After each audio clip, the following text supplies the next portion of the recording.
آزاد کشمیر میں shutter down ہڑتال کا تیسرا روز، عوامی ایکشن کمیٹی کا قافلہ مظفر آباد کی جانب رواں دواں۔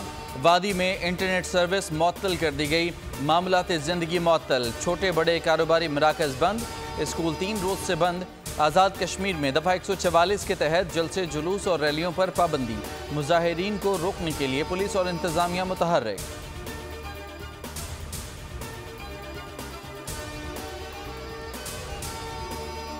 صدر آصف علی زرداری نے آزاد کشمیر کی صورتحال کا نوٹس لے لیا۔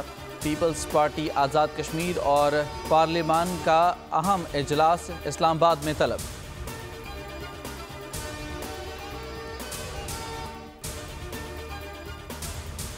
سعودی ولی عہد محمد بن سلمان کا دورہ پاکستان مؤخر، حکومتی ذرائع کے مطابق سعودی ولی عہد کے دورے کی تاریخ کا اعلان نہیں کیا گیا تھا، تاہم متوقع تاریخ کا اعلان ہونے والا تھا، مگر یہ دورہ اب فوری طور پر نہیں ہو رہا۔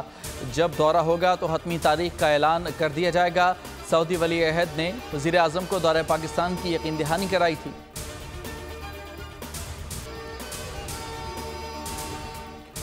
ہم پر تشدد ہوا، ہمارے نوجوان شہید ہوئے، ہم کس چیز کی معافی مانگیں؟ General secretary P T I Umar Ayub کی فیصل آباد میں میڈیا سے گفتگو، کہا ہم پر بوگس مقدمات ہیں اور اب ہم شامل تفتیش ہونے جا رہے ہیں۔ سابق صدر عارف علوی کہتے ہیں ہمارے پاس 9 مئی کے ثبوت ہیں، جو لوگ ملوث تھے اس کی تحقیقات ہونی چاہیے، پوری پارٹی کو کیوں سزا دی جا رہی ہے؟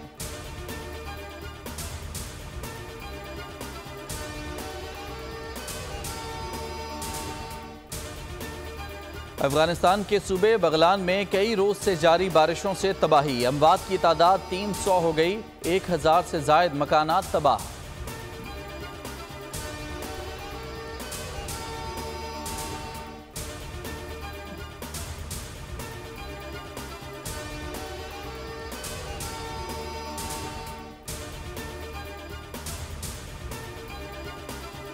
یہ زندگی یہ نام تمہارے دم سے ہے، ماں تم ہو تو زندگی دور ہر غم سے ہے۔ دنیا بھر میں آج ماؤں کا عالمی دن منایا جا رہا ہے، محبت بھرے پیغامات اور سماجی تقاریب کا سلسلہ جاری۔